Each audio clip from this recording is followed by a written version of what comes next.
Assalamualaikum warahmatullahi wabarakatuh.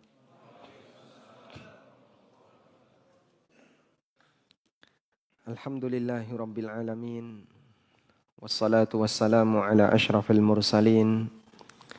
Nabiyyina wa maulana Muhammadin wa ala alihi wa sahbihi ajma'in.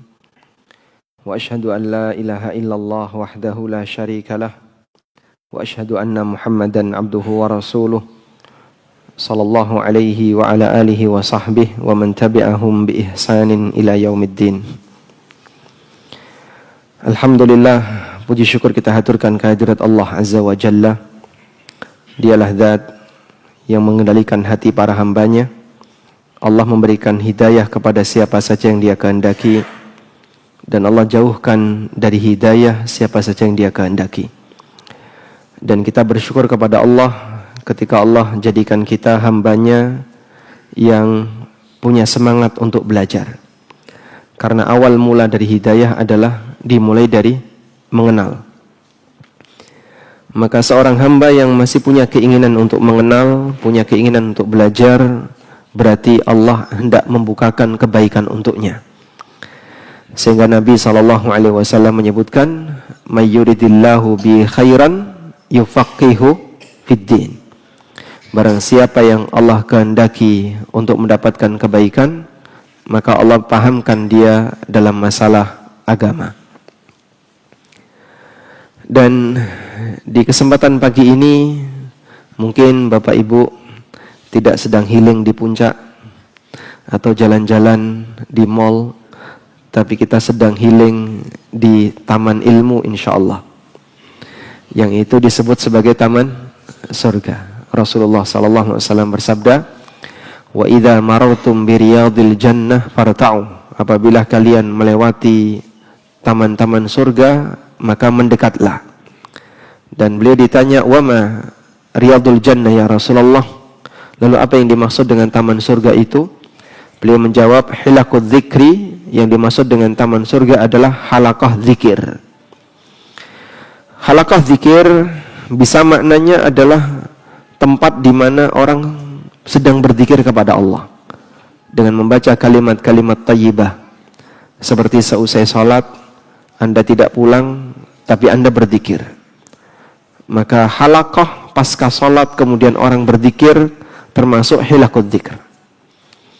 Dan halaqah zikir juga bisa dimaknai halaqah atau kumpulan fiha dzikrun minallah, yang di situ disebutkan peringatan dari Allah. Itulah halaqah ilmu. Sehingga ketika orang duduk di majelis ilmu, lalu dia membahas aturan-aturan Allah, membahas Al-Quran dan hadis, maka dia sedang berada di halaqah zikir. Kata zikrullah itu bentuknya frase, terdiri dari dua kata, zikir dan Allah. Kalau dalam bahasa Arab disebut jumlatul idhofah. Bahasa kitanya punya frase. Jumlatul idhofah terdiri dari mudhof dan mudhof ilaih. Dalam bahasa kita ada DM ya, diterangkan, menerangkan, atau MD, menerangkan, diterangkan. Intinya terdiri dari dua kata yang digabungkan. Nah, makna kata zikrullah itu ada dua. Pertama, kata Allah dipahami sebagai objek. Maka arti dari zikrullah ketika kata Allah dipahami sebagai objek adalah mengingat Allah, yaitu dengan membaca kalimat-kalimat thayyibah. Anda membaca subhanallah, alhamdulillah, Allahu akbar, la ilaha illallah, atau kalimat thayyibah yang lainnya. Sehingga majlis yang di situ orang-orangnya sedang membaca kalimat-kalimat thayyibah disebut sebagai majlis zikrullah. Makna zikrullah yang kedua, kata Allah di sini dipahami sebagai subjek. Sehingga zikrullah artinya zikrun minallah, peringatan yang Allah turunkan. Maka majlis zikrullah dengan makna yang kedua artinya adalah majlis di mana peringatan Allah dibahas. Peringatan Allah itu apa? Al-Quran dan hadis Nabi SAW. Maka ketika seorang muslim sedang duduk di sebuah tempat yang di situ membahas tentang Al-Quran, hadis Nabi SAW, membahas tentang masalah hukum, membahas tentang masalah motivasi yang diambil dari Al-Quran dan Sunnah, berarti dia duduk di majelis zikrullah. Karena itulah kegiatan Jumatan disebut zikrullah. Ya ayyuhalladzina amanu idza nudiya lis-salati min yaumil jum'ah fas'au ila zikrillah. Wahai orang yang beriman, apabila sudah terdengar panggilan azan ketika di hari Jumat, Allah perintahkan apa? Fas'au ila zikrillah. Bersegeralah menuju zikrullah. Bersegeralah menuju zikrullah. Maksudnya adalah bersegeralah untuk Jumatan. Padahal dalam Jumatan, Bapak Ibu, kegiatannya apa? Yasinan atau tahlilan? Saat Jumatan kegiatannya apa? Yang satu berkhutbah, yang lain mendengarkan. Khatib menyebutkan tentang ayat Allah, menyebutkan tentang hadis Nabi SAW, menjelaskan tentang isi yang dia sampaikan.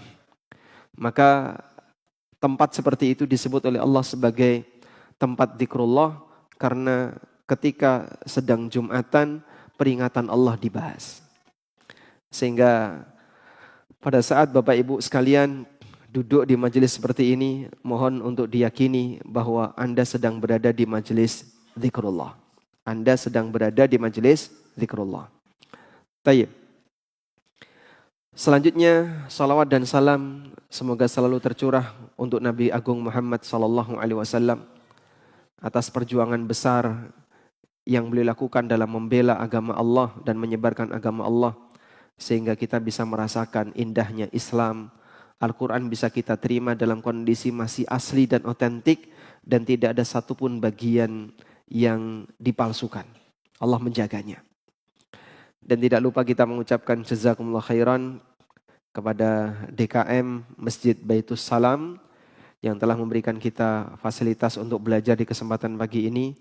Semoga renovasi masjid ini bisa segera selesai dan bisa dimanfaatkan lebih maksimal oleh kaum muslimin. Tema kita apa, Pak? Memboikot Al-Quran. Coba saya tanya dulu. Sehari baca Quran berapa kali? Ini kalau mau jawab jujur malu. Mau pakai drama rasanya nggak nyaman. Rata-rata sehari baca Quran berapa kali? Sekali ya? Sekali. Kalau buka WA berapa kali? Pak, jangan bandingin yang itu, Pak. Kayaknya nggak kelasnya. Sebenarnya memang tidak berkelas. Cuman kebiasaan kita begitu jauh antara membaca Quran dengan membaca yang lain. Membaca berita, membaca WA.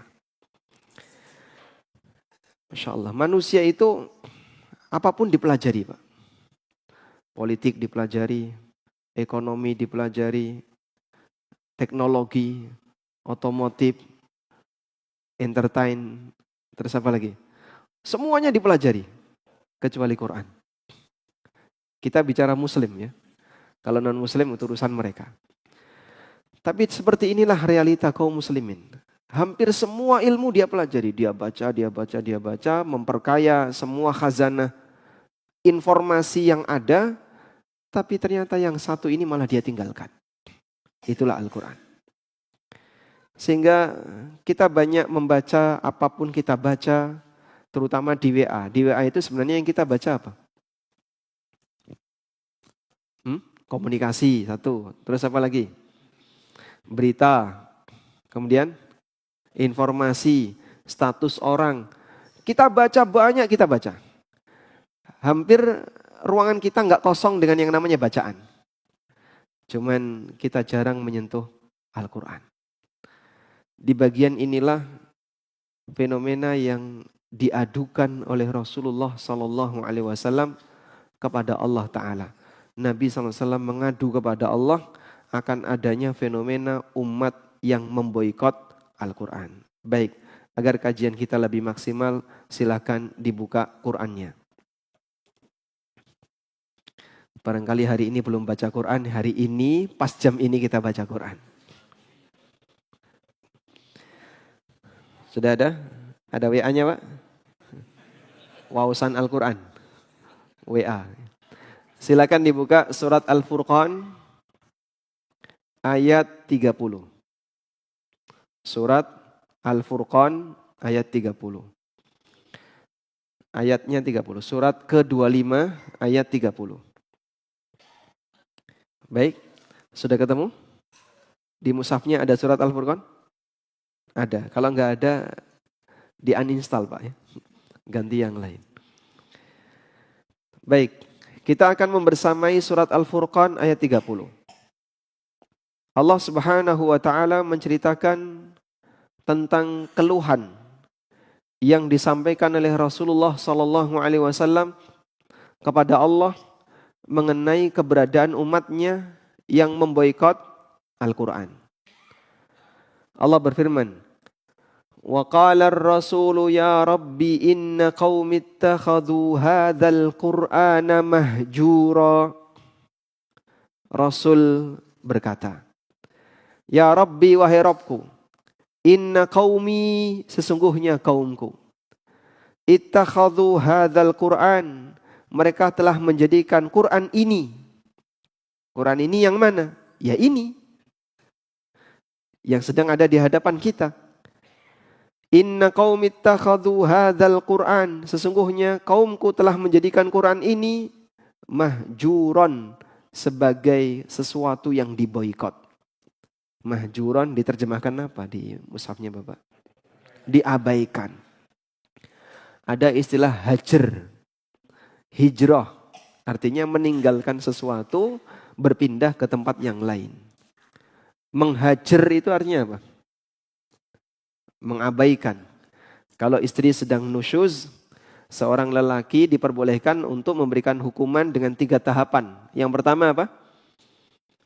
Yang pertama, menasihati. Yang kedua, belum pernah berantem, Mbak. Alhamdulillah. Oh sering. Tahapannya apa saja? 1, menasihati. Yang kedua, pindah kamar. Pindah kamar ini namanya apa?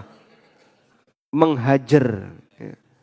Wahjuruhunna fil madaji, dan hajar dia dari tempat tidur. Artinya tidak tidur bersama. Yang terakhir baru wadribuhun, pukullah dia. Baik. Istilah hajar mahjuron artinya memboikot, mengabaikan, meninggalkan. Dan meninggalkan itu berarti berpindah dari satu titik ke titik yang lain. Maka ada istilah hijrah. Hijrah berarti berpindah dari satu daerah ke daerah yang lain. Berpindah dari satu kebiasaan buruk kepada kebiasaan yang baik. Seperti itulah yang dimaksud dengan hajar. Nabi SAW mengatakan, "Ya Rabbi inna qaumi ittakhadhu hadzal Qur'ana mahjura." Wahai Rabbku, sesungguhnya kaumku telah menjadikan Quran ini sebagai kitab yang mahjuron, kitab yang diboikot. Diboikot artinya mereka tinggalkan dan dia berpindah ke yang lain. Karena manusia itu nggak nganggur. Dalam posisi dia pasti punya kesibukan. Kalau bukan kesibukan yang bermanfaat, isinya adalah kesibukan yang memberikan madarat. Sehingga pada posisi ketika dia meninggalkan Al-Quran, pasti dia akan beralih kepada yang lain, yang mungkin sama sekali tidak dia butuhkan. Baik, lebih sering mana orang itu belajar agama atau membaca informasi yang tidak dia butuhkan? Secara umum Mbak, informasi yang tidak dia butuhkan. Sebab manusia itu terhadap berita mereka terbuka. Tapi terhadap ilmu agama tertutup. Contohnya apa? Dalam aktivitas sehari-hari, dia beli koran, nanti habis baca koran, nonton berita di TV, yang menemani perjalanan dia ketika macet di mobil, radionya isinya berita. Belum lagi nanti baca WA juga berita, nanti begitu buka Google pertama sudah disodori berita. Sehingga berita itu menghiasi ruang dengar kita, ruang pandang kita setiap saat. Padahal belum tentu berita yang kita baca itu kita butuhkan. Mungkin Anda bisa buktikan ya. Beli koran hari ini Pak. Bapak baca dari mulai ujung depan sampai ujung belakang. Ada nggak kita punya kepentingan dengannya? Mungkin sama sekali nggak ada. Nggak tahu pun rizki nggak bertambah dan tidak berkurang. Kalaupun tidak tahu, keluarga juga nggak bakalan gugat cerai. Ada banyak hal yang andaikan kita tidak tahu, hidup kita tidak akan terganggu. Tapi Masya Allah manusia begitu terbuka dengan yang namanya berita. Giliran ilmu agama tertutup. Sehingga saat misalnya ada kajian, malas datang. Bahkan tetangga masjid gak mau datang. Jumatan sukanya telat. Ketika imam berdoa baru dia datang. Kalaupun datang di awal waktu duduk tidur. Terus sampai kapan dia bisa mendapatkan tambahan ilmu? Padahal kita semuanya sepakat ilmu agama lebih dibutuhkan oleh hamba dibandingkan berita. Kita butuh untuk tahu bagaimana cara wudhu yang benar. Kita butuh untuk tahu bagaimana cara sholat yang benar. Kita butuh untuk tahu bagaimana cara ibadah A, cara ibadah B, C yang benar. Sayangnya tidak semua orang terbuka untuk itu. Mereka lebih terkesan tertutup dengan yang namanya kajian. Yang justru tertuduh sebagai orang yang tertutup yang ngaji. Itu kajian apa sih kok eksklusif? Oh enggak eksklusif kok disampaikan di masjid. Siapapun mau datang, dia aja enggak mau datang. Tapi nuduh yang kajian eksklusif. Ini anehnya. Makanya manusia ketika dia merasa di posisi tidak aman, dia nyerang dulu. Biar dia tidak disalahkan. Bapak kenapa enggak datang? Kok bilang kajiannya eksklusif? Padahal dilakukan di masjid. Pintunya dikunci enggak Pak? Coba lihat. Siapapun boleh bergabung, siapapun boleh masuk. Selanjutnya pengumumannya di broadcast kemana-mana. Artinya bukan sesuatu yang dirahasiakan. Sebab kebenaran itu enggak ada yang dirahasiakan Pak. Para da'i itu ya. Andaikan ilmu yang mereka punya itu bisa ditaruh di baskom Pak. Ini tak taruh di baskom, silakan kalau mau ngambil gratis. Pasti akan dilakukan. Cuman masalahnya prosesnya enggak kayak gitu. Nabi SAW bersabda, innamal ilmu bitta'allum. Yang namanya ilmu yang melalui proses transfer belajar. Yang satu menyampaikan, yang lain menyimak, kemudian dia bisa mendapatkan sesuatu yang baru. Baik. Seperti inilah realita yang ada di lapangan. Di mana masyarakat lebih cenderung memboikot ilmu, memboikot Al-Quran, sementara dalam urusan berita mereka sangat terbuka. Bahkan secara umum jamaah, terkadang dengan nonton berita membuat suasana batin itu jadi nggak nyaman. Misalnya ya, Bapak baca berita kejadian kriminal di tempat yang jauh. Kejadian pembunuhan di mana misalnya di kota A. Bapak ada di kota B, jaraknya jauh. Selesai baca, mungkin kita gergeten. Mungkin nggak kayak gitu Pak? Mungkin. Pengen emosi ini, saya emosi sama pelaku ini. Terus kamu mau ngapain? Habis baca berita, ketemu istrinya ngomel-ngomel. Jadinya kena pengaruh buruk disebabkan karena perasaannya terganggu. Padahal apapun yang kita baca, pasti akan mempengaruhi perasaan. Ada sebagian orang ya, selesai baca novel, itu perasaannya jadi gak normal. Betul kayak gitu. Saya nggak pernah ya, mungkin Bapak Ibu pernah mengalami kayak gitu Pak? Selesai baca novel atau baca apa, terus perasaannya jadi terganggu. Nggak cuma itu Pak, nonton TV juga sama. Sehingga kadang kesedihan, kemudian kebahagiaan, itu mempengaruhi seseorang disebabkan karena dia nonton sesuatu atau membaca sesuatu. Orang jadi komunikasi dengan keluarganya nggak normal, kepikiran itu.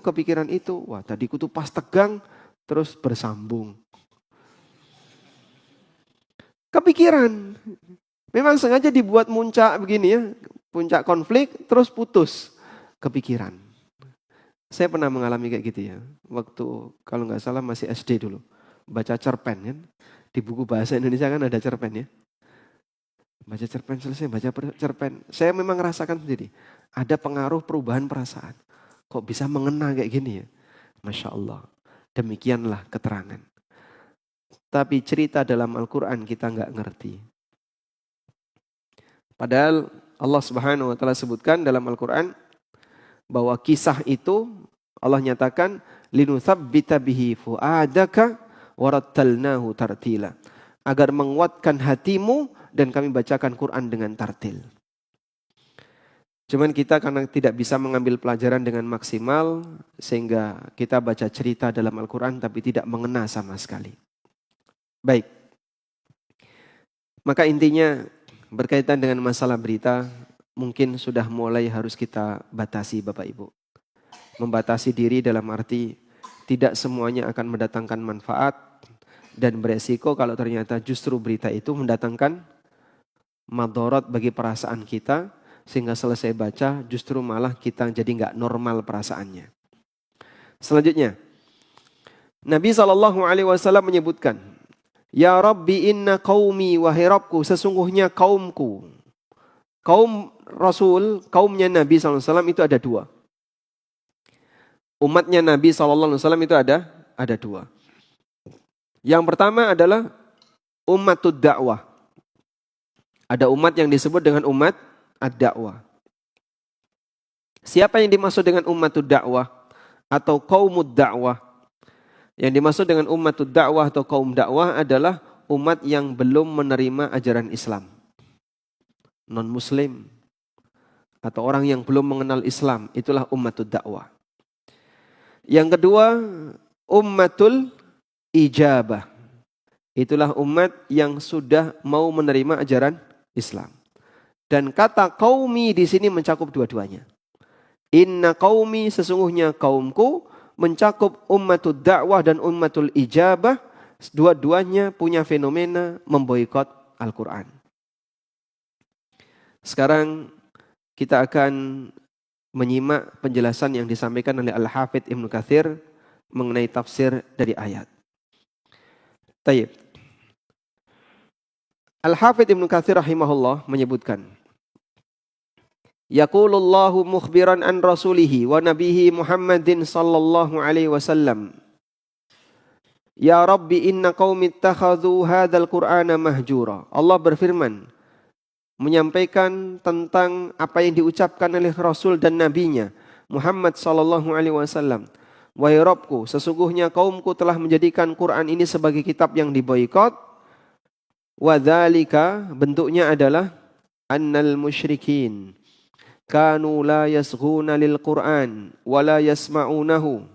Sesungguhnya orang musyrik, mereka tidak mau mendengarkan Al-Qur'an dan tidak mau peduli dengan Qur'an.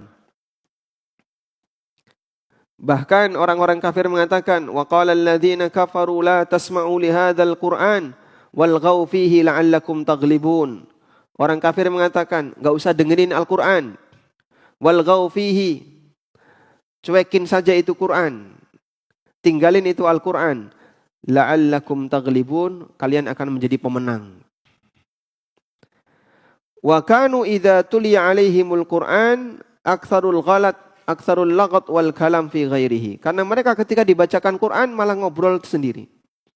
Cekakaan, guyon, ngobrol sendiri. Hatta la yasma'uhu, sampai mereka tidak mendengarkan Al-Quran. Fahadha min hajranihi, inilah bentuk memboikot Al-Quran. Lalu beliau menyebutkan bentuk boikot Al-Quran yang lain. Wa tarku ilmihi wa hifdhihi aidan min hajranihi. Tidak mau mempelajari Al-Quran, tidak mau menghafalkan Quran, juga termasuk memboikot Al-Quran. Wa tarkul imani bihi wa tasdiqihi min hajranihi. Tidak mau mengimani Quran, tidak mau membenarkan Quran, juga termasuk memboikot Quran. Wa tarku tadabburihi wa tafahumihi min hajranihi. Tidak mau merenungkan isi Quran, tidak mau apalagi memahami isi Quran, termasuk memboikot Al-Quran. Wa tarkul amali bihi wal imtithali awamirahu wa ijtinabi zawajirahu min hajranihi. Tidak mau mengamalkan, mengikuti perintah dan menjauhi larangan, juga termasuk memboikot Quran.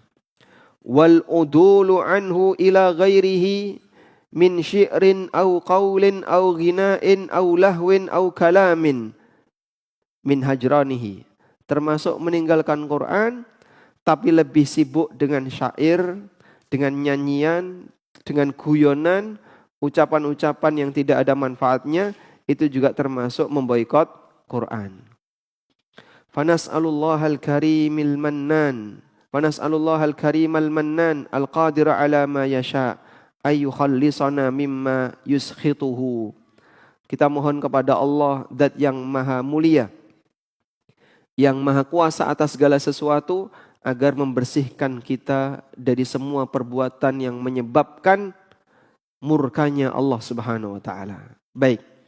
Ini kurang lebih keterangan ringkas yang disebutkan oleh Al-Hafidz Ibnu Katsir. Sekarang akan saya ulang ya. Inti dari penjelasan Ibnu Katsir adalah bahwa pemboikotan Quran itu bertingkat. Pemboikotan Al-Quran itu bertingkat. Ada pemboikotan Quran sampai pada tingkatan keluar dari Islam. Tingkat kekufuran. Bentuknya apa, Pak? Pertama, tidak mau mengimani Al-Quran.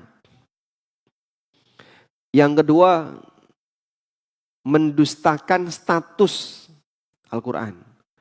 Mendustakan status itu contohnya mengatakan Quran itu buatan Muhammad, bukan kalamullah. Seperti yang Allah sebutkan di surat Al-Muddathir.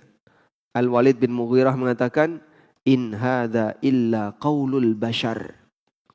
Tidak lain Quran itu adalah qaulul bashar, ucapan manusia. Di surat Al-Mutaffifin Allah menyebutkan ucapan orang kafir bahwa Quran itu adalah asatirul awwalin. Cuman dongeng orang masa silam.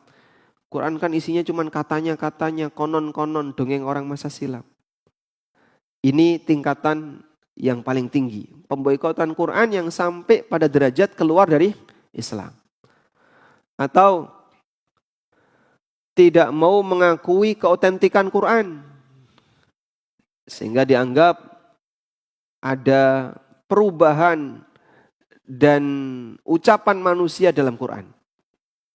Seperti prakteknya orang liberal. Ada mungkin sekitar tahun 2004 ya. Lomba yang diselenggarakan oleh Departemen Agama, Thesis Award. Ya. Lomba tulis tesis. Pemenangnya itu tesis yang diterbitkan oleh UIN Sunan Kalijaga, Jogja. Apa judul tesisnya? Menggugat keotentikan Al-Quran. Penulis beralasan bahwa dalam Quran itu sudah gak otentik. Dan ini keyakinan yang berbahaya. Karena menganggap bahwa Quran tidak otentik, berarti mengingkari kebenaran firman Allah Ta'ala. Apa kalimatnya? Inna nahnu nazzalna dzikra wa inna lahu lahafidhun. Sesungguhnya kami yang telah menurunkan adzikra dan kamilah yang menjaganya. Mereka enggak percaya kalau Quran itu dijaga. Padahal ada banyak sekali bukti dan bahkan banyak non-muslim yang mengakui sampai kemudian mereka masuk Islam kalau Quran itu dijaga. Mungkin Bapak Ibu pernah dengar nama Yusuf Estes. Mana ya? Pendeta berkebangsaan mana? Amerika. Yusuf Estes dulunya sebagai pendeta yang diperintahkan bertugas untuk berdakwah di daerah Afrika. Awal mula yang ingin dia lakukan adalah bagaimana caranya untuk bisa meruntuhkan Al-Quran. Maka dia mempelajari Al-Quran. Tapi yang terheran adalah setiap kali dia membuka Quran selalu ada teks asli dan terjemahan. Dia bandingkan dengan kitab-kitab yang lain. Nggak ada yang seperti itu. Sehingga di Injil ketika diubah ke dalam bahasa yang lain, teks aslinya ada nggak? Nggak ada. Sudah dalam bentuk bahasa yang berbeda. Semua seperti itu. Dengan pertimbangan itu beliau masuk Islam. Ada satu kejadian yang menarik ya. Ini di zaman Al-Ma'mun. Salah satu khalifah di masa Abbasiyah. Al-Ma'mun pernah suatu ketika menghadiri sebuah perkumpulan. Lalu ada seorang pemuda yang penampilannya bagus, orangnya cakep, dan berdandan dengan rapi. Ditanya, Bani Israel? Iya. Ternyata pemuda ini adalah Yahudi, Bani Israel. Lalu Al-Ma'mun menawarkan, aslim u'tika kada wa kada. Kalau kamu mau masuk Islam, saya akan berikan hadiah yang banyak untukmu. Apa jawab Yahudi ini? Karena dia punya integritas, dia bilang, hadza dini wa dinu abi. Ini agamaku dan agama bapakku. Saya nggak mau berubah. Sudah? Majelis itu bubar. Kemudian pemuda Yahudi ini, dia tertarik untuk meneliti Islam. Lalu dia membuat eksperimen. Eksperimen yang dia lakukan adalah, dia pinter nulis, tulisannya bagus dan laku dijual. Masa silam kan, belum ada mesin percetakan ya. Sehingga orang kalau mau punya buku ya harus nyalin dengan cara nulis. Dia nulis kitab Taurat sebanyak 3 salinan. Beberapa halaman dia tulis. Lalu dia bawa ke sinagog, dia jual. Di situ ditambahi, dikurangi, diubah-ubah. Ketika sampai di sinagog dijual, dibeli oleh pendeta yang ada di situ, dibayar. Setelah itu dia membuat tulisan Injil.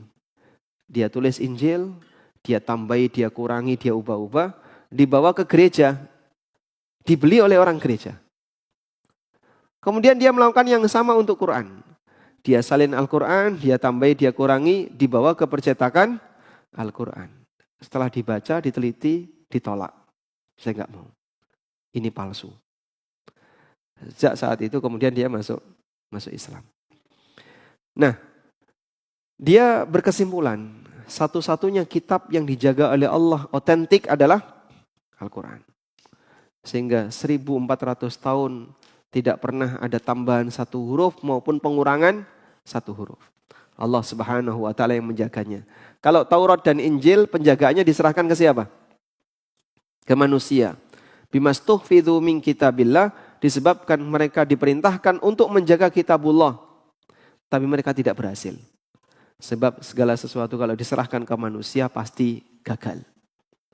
Baik. Tingkatan inilah yang paling tinggi, memboikot Quran sampai pada tingkatan tidak mau mengimani Quran. Meragukan kebenaran Quran dan menganggap Quran tidak otentik. Ini bisa menyebabkan pelakunya keluar dari Islam. Tingkatan di bawahnya, dia mengimani Quran tapi tidak mau mempelajari sama sekali. Sehingga baca Quran tidak bisa, apalagi paham isinya. Baca saja nggak bisa. Ini fenomena yang sangat banyak terjadi di kalangan kaum muslimin di Indonesia. Terutama orang-orang yang awam dalam masalah agama, nol sama sekali tidak ngerti tentang Al-Quran. Baca Fatihah nggak bisa. Hafalan apa yang ada? Nggak ada. Dia jauh dari Al-Quran. Orang ini berdosa karena dia terhitung memboikot Quran secara total walaupun dia mengimaninya. Meskipun dia tidak sampai keluar dari Islam. Tapi dia berdosa. Maka belajar baca Quran hukumnya apa, Pak? Belajar baca Quran hukumnya apa? Wajib. Minimal bisa baca Fatihah. Karena itu rukun sholat. Sehingga kalau ada orang yang baca Fatihah belum benar atau belum bisa baca Quran, maka wajib bagi dia untuk belajar membaca. Tapi malu, Pak, kan sudah tua. Apakah ada batas waktu untuk belajar? Tidak. Sehingga kalau sampai ada orang yang merasa malu, dia nggak mau belajar membaca Al-Quran, malunya ini menyebabkan dia berdosa. Betul apa yang dikatakan oleh Imam Mujahid. La yata'allamul ilma mustakbirun wala mustahyin. Ada 2 orang yang tidak akan mau belajar. Pertama, orang sombong. Yang kedua, orang pemalu yang tercela. Sehingga yang dia tahu dia nggak ngerti, dia nggak bisa, tapi nggak mau belajar. Pak, saya sudah tua, masa saya harus belajar dari nol? Memangnya kenapa? Tapi kan saya sudah tua. Lah dulu waktu masih muda kemana saja? Sehingga kalau sudah tahu nggak bisa, seharusnya membuka diri untuk belajar. Membuka diri untuk belajar itu langkah awal dia akan berubah jadi baik. Tapi kalau dia masih tertutup, dia nggak mau melakukan perubahan, merasa dihalangi oleh usianya, maka terkadang usia tua menjadi fitnah bagi dia. Maka berbahagialah bagi orang yang tidak punya rasa malu, dalam arti dia memberanikan diri untuk mau terbuka. Dia tidak malu ketika statusnya harus turun karena ingin belajar. Walaupun bisa jadi yang ngajari jauh lebih junior, lebih muda dibandingkan dirinya. Tayyib. Selanjutnya, ada yang mau mempelajari dengan membaca, tapi tidak mau mempelajari maknanya. Sehingga dia hanya belajar membaca, dan membaca. Padahal jamaah, membaca Al-Quran itu bertingkat statusnya. Ada tingkatan wajib. Tingkatan wajib itu yang penting tidak ngubah makna. Itu tingkatan wajib. Walaupun mungkin belum maksimal dari sisi tahsinnya. Misalnya, orang baca Al-Fatihah, tahsinnya nggak begitu kelihatan. Idghamnya nggak begitu kelihatan, ikhfa'nya nggak begitu kelihatan. Sah nggak Pak bacaannya? Sah. Yang penting tidak ngubah makna. Nah yang seperti ini, dia telah menunaikan bacaan Quran wajib. Dan ada yang tingkatan lebih tinggi. Yaitu membaca Quran dengan suara yang lebih sempurna. Sehingga setiap huruf haknya dipenuhi. Memenuhi setiap huruf haknya, itu nanti pengaruhnya pada adanya idgham, adanya ikhfa, dan seterusnya. Kenapa nun mati ketemu ba jadi iklab, berubah jadi mim? Karena itu pengaruh dari cara pengucapan huruf. Sehingga saat orang mengucapkan huruf min ketemu ba, nanti berubah jadi mim. Kalau dalam masing-masing bahasa itu kan punya cengkok sendiri-sendiri ya. Saya disuruh nirukan orang Sunda, nggak bisa. Orang Sunda tak suruh nirukan bahasa Jawa, nggak bisa. Masing-masing punya cengkok. Paham? Nah, Arab juga ada, Pak. Nah, itulah yang kemudian dipelajari dalam pengucapan huruf. Meskipun ini tidak sampai derajat wajib. Kalaupun bisa, walhamdulillah. Kalaupun tidak sampai derajat itu, yang penting bagian depan, yang pertama tadi Anda bisa sudah menunaikan kewajiban baca Quran. Ya? Selanjutnya ada orang yang dia tidak mau mempelajari maknanya. Ada juga yang mau mempelajari maknanya tapi dia tidak mau menghafalkan. Ada juga yang sudah mau menghafalkan tapi dia tidak mau mengamalkan isinya. Dan bertingkat seterusnya. Subhanallah. Sehingga sebatas tidak mau menghafalkan, menurut Ibnu Katsir termasuk memboikot Al-Quran. Berarti kira-kira Pak, pelaku pemboikotan kita termasuk enggak Pak? Termasuk enggak? Nah, maka Anda bisa urutkan tadi ya, urutan boikot Quran. Dari mulai yang paling parah sampai yang paling rendah. Anggaplah yang paling rendah tingkatannya adalah tidak mau menghafal Quran. Oh, saya bagian ini telah melakukan pemboikotan Quran. Atasnya lagi enggak paham maknanya juga memboikot Quran. Bisa jadi saya tidak melaksanakan isinya. Sudah tahu enggak boleh menurut Quran tapi tetap saya langgar. Berkali-kali dia mendengar ayat tentang riba. Tapi dia enggak lepas hidupnya dari riba. Misalnya. Berarti dia gimana? Tidak mau nurut sama perintah dan larangan Al-Quran. Itu masuk kategori apa? Memboikot Al-Quran. Karena itu jamaah yang dimuliakan Allah, pemboikotan Quran yang bertingkat itu bisa jadi kita termasuk bagian di antaranya. Kita termasuk bagian di antaranya. Walaupun bisa jadi kita tidak merasa. Dan jika kita termasuk bagian di antaranya, berarti posisi kita gimana? Saya adalah orang yang diadukan oleh Rasulullah SAW kepada Allah. Maka untuk selanjutnya saya akan berhadapan dengan zat yang menurunkan Al-Quran. Muncul kewaspadaan seperti itu. Mungkin nanti Allah akan murka sama kita disebabkan karena kita telah melakukan pemboikotan terhadap Al-Quran. Baik.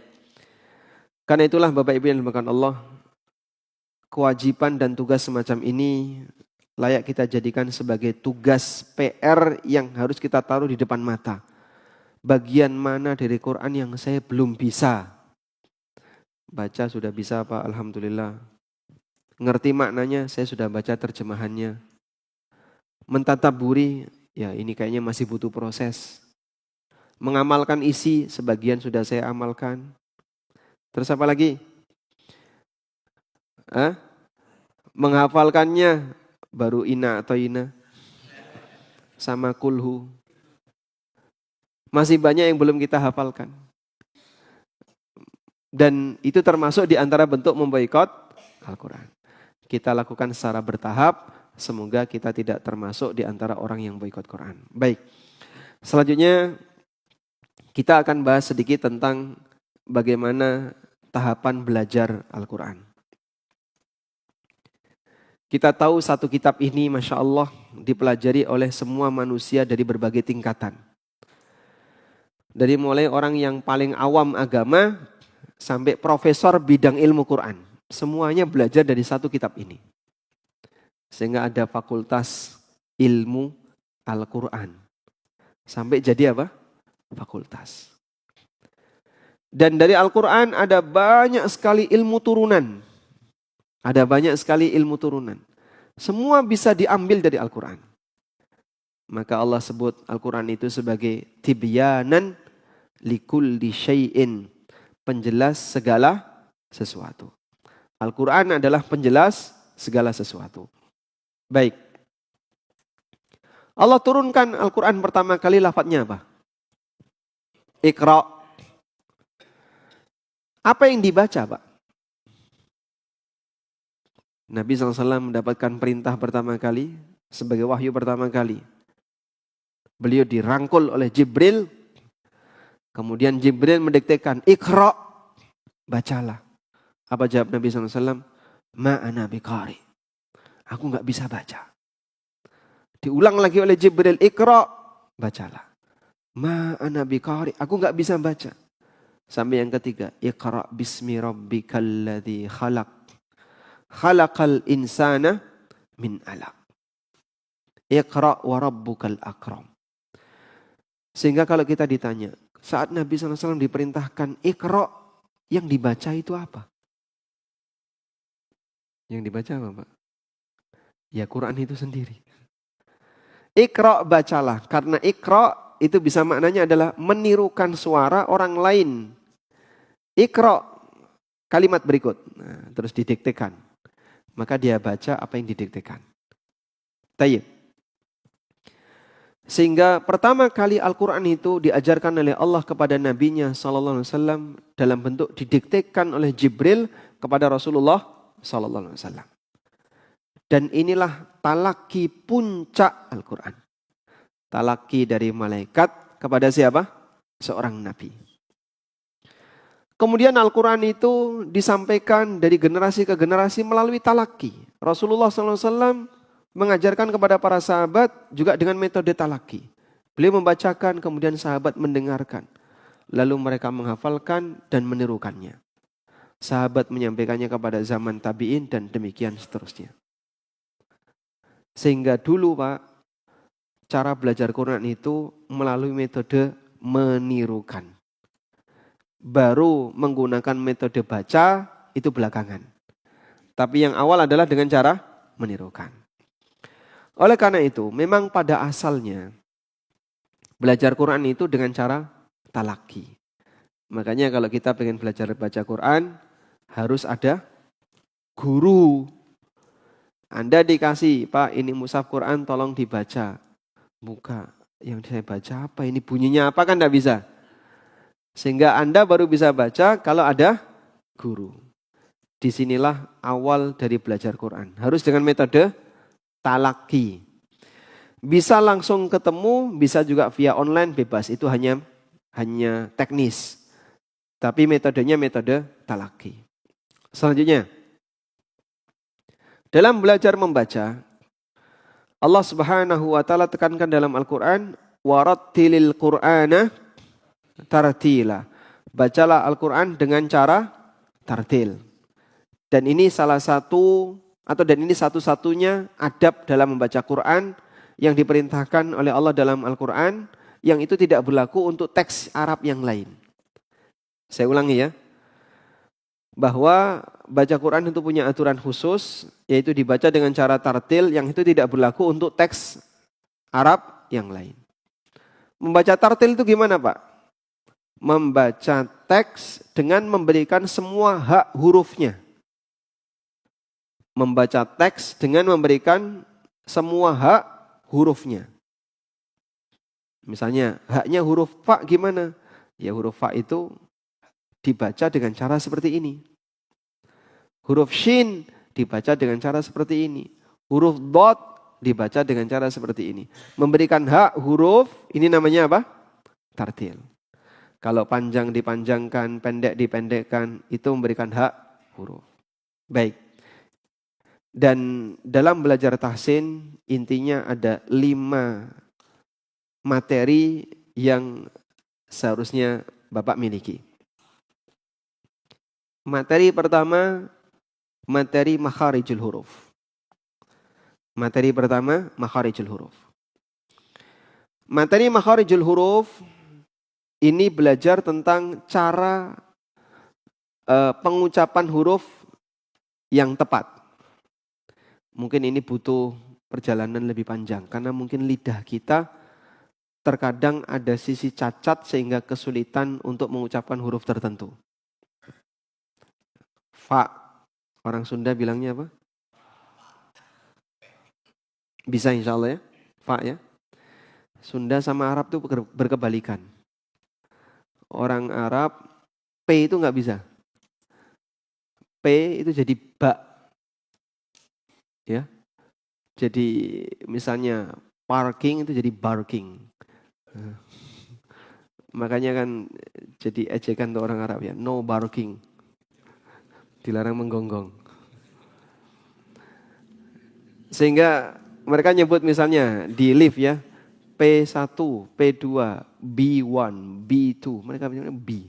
Nggak bisa P, nggak bisa. Wah ini harus belajar orang Sunda ini. Orang Sunda kalau P paling fasih ya. Kalau fa, hilang. Orang Jawa juga sama. Mereka punya kelainan ketika membaca huruf apa? Za. Huruf za itu berubah jadi ya. Idza yulyilatil ardu yilyan. Ada salah satu imam di musola dekat kami kalau baca idza zulzilatil itu baca idza yulyilatil ardu yilyalah. Jadi betul-betul berubah jadi ya. Sebaliknya huruf ya berubah jadi za. Ya. Sehingga misalnya yatun itu izyatun. Semu za. Yazid jadi yayid. Tayyib. Nah, seperti ini terjadi di beberapa tempat. Maka kita punya PR untuk belajar gimana cara mengucapkan konsonan Arab dengan benar. Butuh latihan. Tapi Pak, lidah saya sudah kayak gini. Latihan. Saya orang Sunda Pak. Itu bukan uzur. Walaupun Anda mau orang Sunda, mau orang mana. Pokoknya huruf fa ya huruf fa. Nggak boleh Pak. Fasabbih bihamdi rabbika wastaghfir. Gimana? Salah atau benar? Salah. Anda akan dikatakan salah ketika membaca itu karena huruf fa Anda ganti dengan pa. Orang Jawa juga seperti itu. Dia butuh latihan. Makassar misalnya. Makassar kelemahannya di mana? Nah, N jadi ang. Makang ikang ya. Sehingga ketika ketemu nun mati, wah, itu bisa kerepotan. Tapi harus dipaksa. Karena setiap orang ketika membaca Quran harus seragam. Tidak boleh berdasarkan masing-masing daerah dan suku.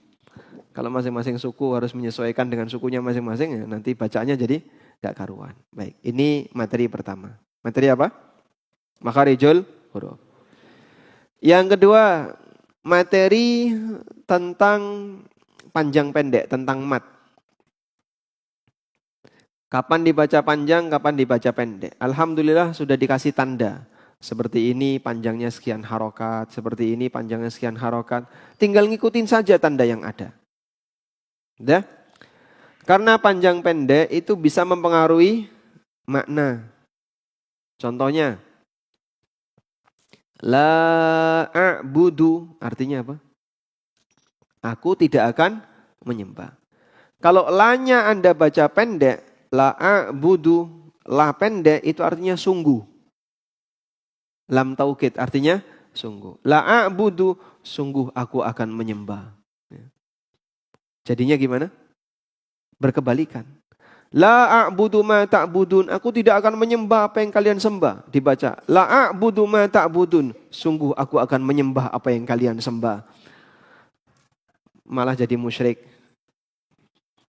Sehingga panjang pendek ini penting. Dan sering sekali kita jumpai beberapa jamaah yang mungkin kurang perhatian terkait panjang pendek. Yang panjang dibaca pendek, yang pendek dibaca panjang. Akhirnya artinya bisa berubah. Baik. Setelah belajar panjang pendek, berikutnya belajar tentang hukum non mati ketemu tanwin. Kalau non mati ketemu, non mati atau tanwin ketemu huruf. Ada ikhfa, ada idhar, ada iqlab, ada idgham dan seterusnya. Ini sebenarnya tingkat lanjut. Kalaupun keliru di sini lebih ringan. Sehingga seharusnya ikhfa, Anda tidak baca ikhfa, insya Allah tidak sampai mengubah makna. Makanya ikhfa, idgham, idhar, ini kalaupun salah disebut dengan lahnun khafi. Salah yang ringan, yang tidak sampai mengubah makna. Misalnya, mim ba'di ma ja'athumul bayyinat. Dia baca min ba'di. Jadinya apa? Idhar. Harusnya dibaca iqlab. Mim ba'di, dia baca min ba'di. Jelas. Pak, kalau kayak gitu gimana Pak? Ya insya Allah tidak sampai mengubah makna, cuman dia keliru ketika membaca. Sudah? Selanjutnya, selesai belajar tentang masalah non mati dan tanwin atau mim mati. Berikutnya adalah belajar tentang waqaf dan ibtida. Ada waqaf, ada ibtida. Waqaf itu aturan di mana dia harus berhenti. Ibtida itu aturan di mana dia bisa mulai kembali. Dua itu berpasangan. Karena bisa jadi ada orang yang benar wakofnya, salah ibtidanya. Apa ada Pak kayak gitu? Banyak. Contoh yang sering jadi korban itu surat An-Nasr. Surat An-Nasr itu surat apa Pak? Wal Asr. Itu surat Al-Asr itu. Surat An-Nasr surat apa? Alam Nashrah, itu surat Al-Insyirah. Idza jaa nasrullah. Idza jaa nasrullahi wal fath wa ra'aitan nasa yadkhuluna fi dinillahi afwaja. Berhenti di situ salah atau benar? Salah atau benar? Hah? Biasanya di situ. Benar, itu ujung ayat kan? Benar. Lalu diulang. Afwajan fasabbih bihamdi rabbika wastaghfir. Nah, dia cuplik afwajan. Ini ngerusak makna. Berhentinya benar. Mulainya salah. Wakofnya benar, ibtidanya salah. Kok bisa Pak? Afwajan itu artinya apa? Wa ra'aitan nasa yadkhuluna fi dinillahi afwaja. Kau melihat manusia mereka masuk ke dalam agama Allah afwajan, secara berbondong-bondong. Afwajan itu bentuk jamak dari kata fauj. Faujun mim ba'di fauj. Bergelombang-gelombang. Berbondong-bondong. Karena satu suku diwakili oleh beberapa orang, ya Rasulullah, kami satu kampung masuk Islam. Suku yang lain datang, kami satu kampung masuk Islam. Jadi Berbondong-bondong orang masuk Islam.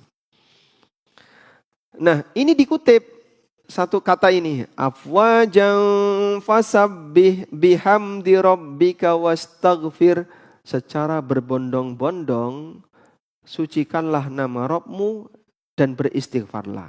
Jadinya zikir jama'i. Karena dia kutip apa? Afwajan, yang seharusnya ikut di kalimat sebelumnya diikutkan di kalimat setelahnya. Kelihatannya mau nyambung, tapi malah salah. Andaikan dia bacanya afwaja, nah, terus lanjutannya fasabbih bihamdi rabbika wastaghfir, benar. Tapi dia salah ibtida. Dan sering sekali nyuplik salah seperti ini. Misalnya dalam satu kalimat di sini objek terakhir. Allah menurunkan kitab, udah? Terus di sini sudah ganti tema yang lain. Kitabnya dikutip, dilanjut dengan kalimat berikutnya.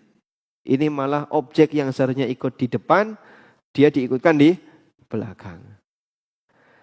Kalau sekiranya kita kesulitan, tapi saya nggak tahu ya Pak, secara makna nggak ngerti. Ikuti rambu yang sudah tertulis. Itu gampang insya Allah.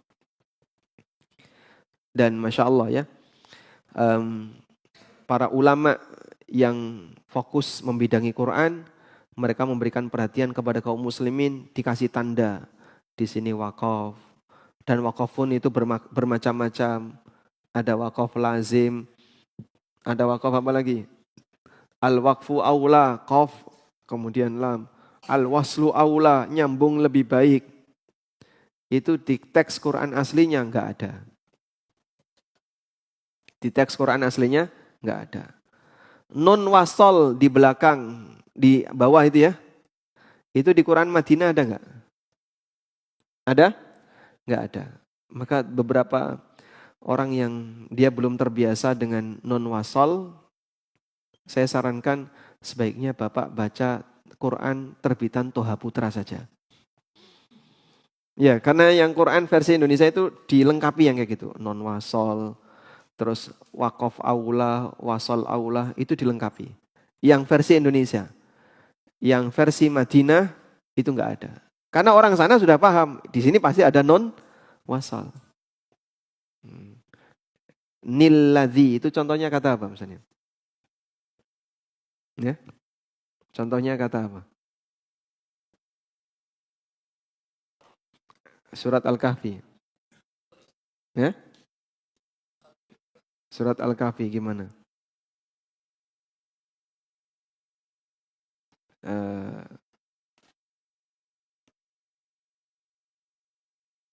Misalnya di surat Maryam. Ayat 61. Jannati adninil lati wa'adar rahmanu ibadahu bil ghaib. Nah, di teks Quran Madinah tidak ada. Tapi kalau sudah terbiasa ketemu. Jannati adnil lati. Nah, ini kalau orang nggak tahu dia bacanya seperti itu. Maka dia perlu media Quran yang lebih banyak menyebutkan tanda-tanda. Misalnya Quran Indonesia ada seperti itu. Sudah? Selanjutnya setelah belajar wakaf dan ibtida, yang kelima, materi yang kelima adalah mempelajari ayat-ayat gharibah. Ayat gharibah dalam qiraah Hafs an Asim itu cuma sedikit. Ada ismam.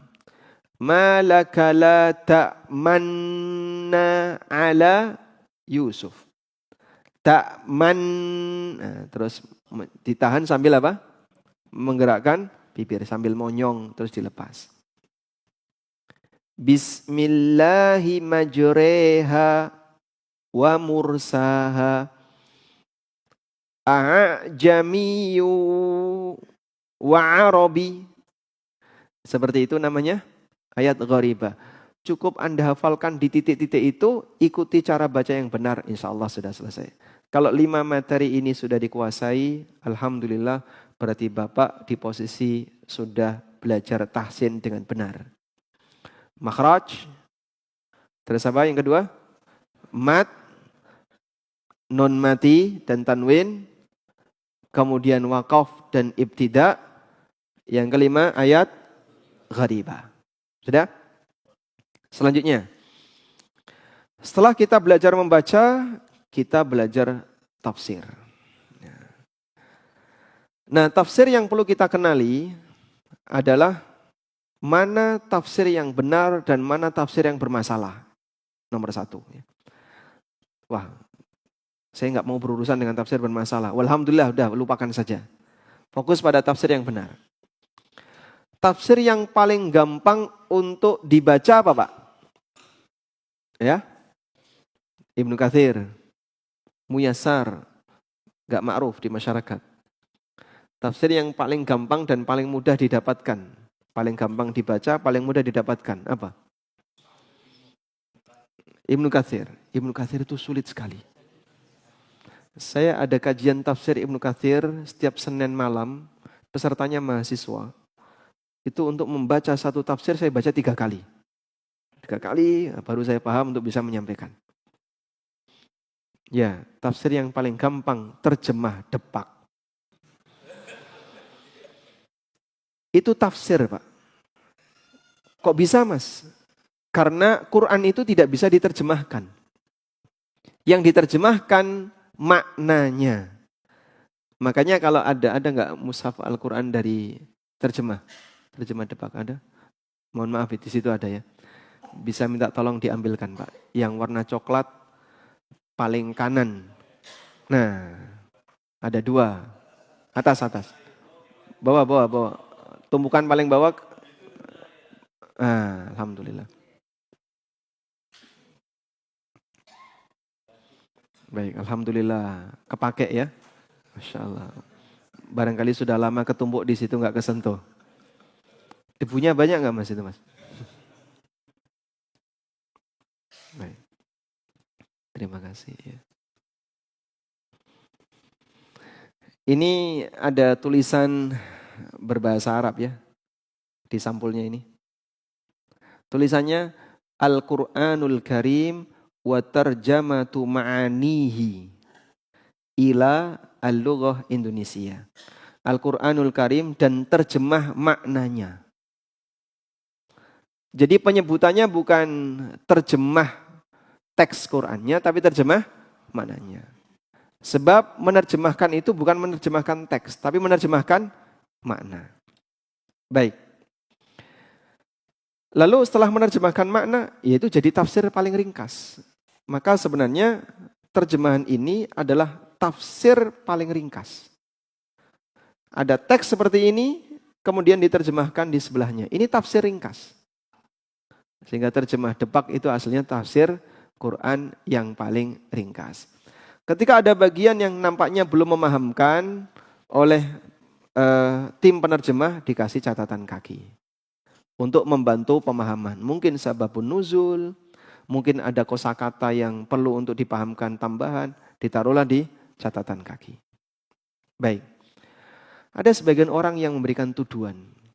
Pemerintah Saudi memalsukan terjemah Quran. Dan ada salah satu takmir yang pernah menyampaikan saya seperti itu. Beliau bercerita, pemateri ini bilang kalau pemerintah Saudi telah memalsukan isi Al-Quran. Maka pada waktu saya ngisi kajian di situ saya sampaikan, saya mau tanya, yang nerjemah ini orang Arab atau orang Indonesia? Yang nerjemah ini orang Arab atau orang Indonesia? Orang Arab nggak bisa bahasa Indonesia. Semua terjemahan itu penduduk asli. Terjemahan ke bahasa Cina, itu orang Cina yang paham bahasa Arab. Terjemahan ke bahasa Inggris misalnya, orang yang kosakatanya bahasa Inggris, yang penuturannya bahasa Inggris, yang paham bahasa Arab. Bukan orang Arab menerjemah ke bahasa ini, menerjemah ke bahasa. Bukan seperti itu. Tapi orang asli sini nerjemah bahasa Arab. Maka terjemahan yang paling bagus itu terjemahan orang asli. Anda punya buku bahasa Indonesia, tolong dong terjemahan ke bahasa Inggris. Nyuruh teman yang bisa bahasa Inggris, salah itu. Nyuruh orang Inggris yang bisa bahasa Indonesia. Begitu kan? Baik. Terus siapa penerjemahnya, Pak? Nah, di buku ini dituliskan. Tim penerjemah Al-Quran. Itu ada tim penerjemah Al-Quran di sini. Kata pengantar, ketua yayasan, penyelenggara, penterjemahan atau pentafsir Al-Quran. Itu timnya disebutkan di sini. Ada Profesor Hasbi As-Siddiqi. Ya, sudah di sini tulis almarhum Profesor Bustami Abdul Ghani, Mukhtar Yahya, dan orang-orang hebat yang dulu membentuk tim untuk menerjemahkan Al-Quran. Edisi terakhir untuk Quran terjemah yang diterbitkan Saudi 2019. Kalau Bapak punya, nanti timnya ada tambahan baru. Beberapa nama ini sudah nggak ada dan sudah ada tim penerjemah baru. Salah satunya Dr. Ahsin Sahu. Pernah kenal nama itu? Beliau ahli qiraah. Ahli qiraah dan alumni Madinah dari S1 sampai S3 ilmu Quran.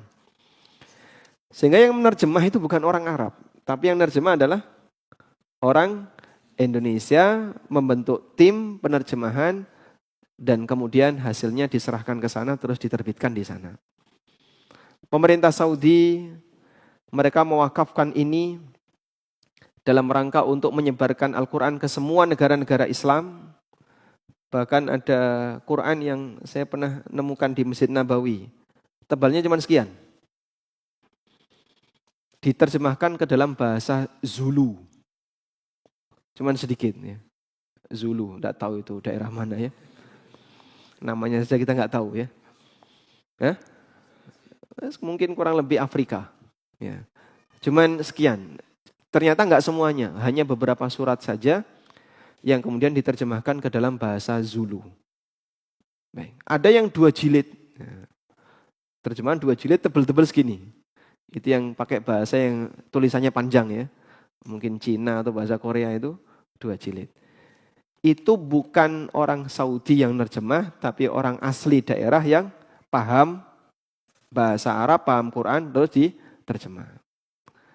Nah, mereka yang menyebarkan kebencian tanpa dasar, ya, karena a priori dan karena iri, kemudian menuduh ada pemalsuan dan seterusnya, dan itu sangat tidak bertanggung jawab.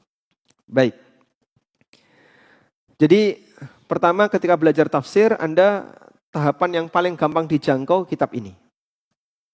Maka Bapak kalau ingin ngerti seperti apa tafsir yang ringkas adalah buku terjemah Depak.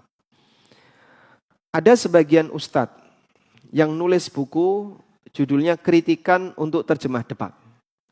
Dan salah satu jamaah saya pernah menunjukkan buku itu, terus beliau ingin klarifikasi. Kritikan ini salah atau benar? Akhirnya coba kita bandingkan. Ya. Kritikan beliau dengan versi yang tertulis di sini dan saya buka Jalalain.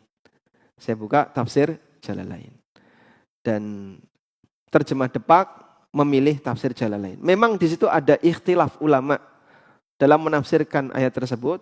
Ada pendapat 1, pendapat 2, pendapat 3. Nah, Depak memilih salah satu, mengikuti tafsir Jalalain. Dan dugaan saya, ini adalah tafsir Jalalain. Yang dibahasakan dengan satu kalimat yang lebih runut, jadilah terjemah. Maka Bapak kalau mau baca tafsir Jalalain, silakan baca terjemah Depak. Insya Allah sudah mewakili. Baik. Selesai belajar tentang tafsir, tahapan berikutnya adalah belajar kandungan makna yang lebih spesifik. Dan itu Anda harus melalui kajian khusus. Maka saya sarankan kalau bisa dalam aktivitas belajar Bapak Ibu, ada kajian rutin tafsir yang Anda ikuti. Saya kira di Jakarta nggak sulit untuk menemukannya ya. Sehingga misalnya di masjid sana Pak ada kajian rutin tafsir. Atau di program online ada kajian rutin tafsir. Anda ikuti. Biar lebih ngerti kandungan lebih detail dari makna ayat yang Anda sering baca ayat itu. Terutama juz amma.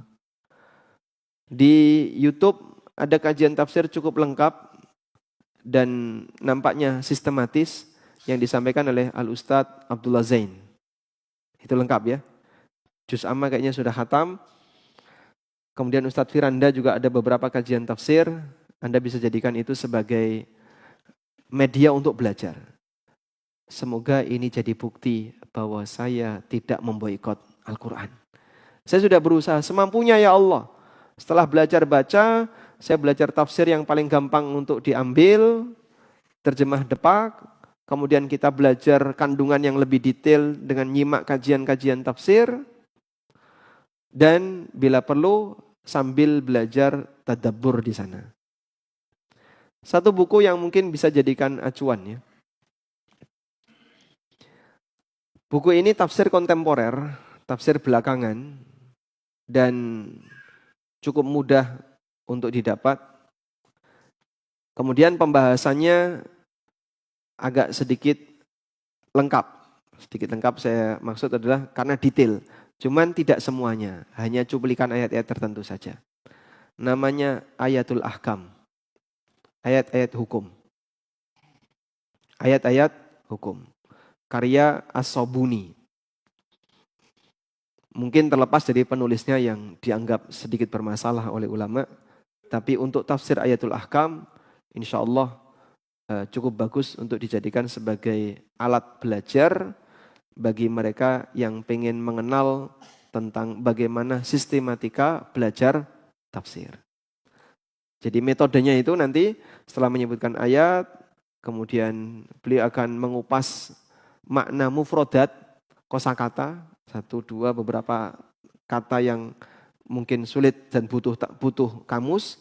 Setelah itu baru beliau sebutkan sababun nuzul kalau ada. Lalu tafsir global, setelah itu kandungan hukum di ayat itu. Makanya disebut Ayatul Ahkam. Wallahu a'lam. Berikutnya pasca belajar tafsir, tahapan berikutnya apa Pak? Belajar mengamalkan. Ini tahapan yang lebih berat. Belajar mengamalkan gimana Pak? Anda mengingat ayat Al-Quran dalam setiap aktivitas sehari-hari. Dan itu sulit bagi sebagian orang yang belum terbiasa. Misal ya, kita berjalan, lalu ketemu aurat. Terus kita ingat Allah berfirman, ya ayyuhalladzina qul lil mu'minina yaghuddu min absarihim. Sampaikan kepada orang-orang beriman untuk menundukkan pandangan. Anda nunduk pandangan karena teringat firman Allah, berarti sedang mengamalkan firman Allah. Atau misalnya ada transaksi riba, terus Anda ketakutan, saya nggak mau ini. Nanti ditantang perang oleh Allah dalam Al-Quran, Allah berfirman seperti ini. Nah yang kayak gini sudah tingkat lanjut. Hanya orang tertentu yang bisa mengingat firman Allah disinkronkan dengan perbuatannya. Orang yang terkenal seperti ini adalah Umar bin Khattab radhiyallahu anhu. Sehingga di antara biografi Umar disebutkan wa kana waqafan li kitabillah. Wa kana waqafan li kitabillah.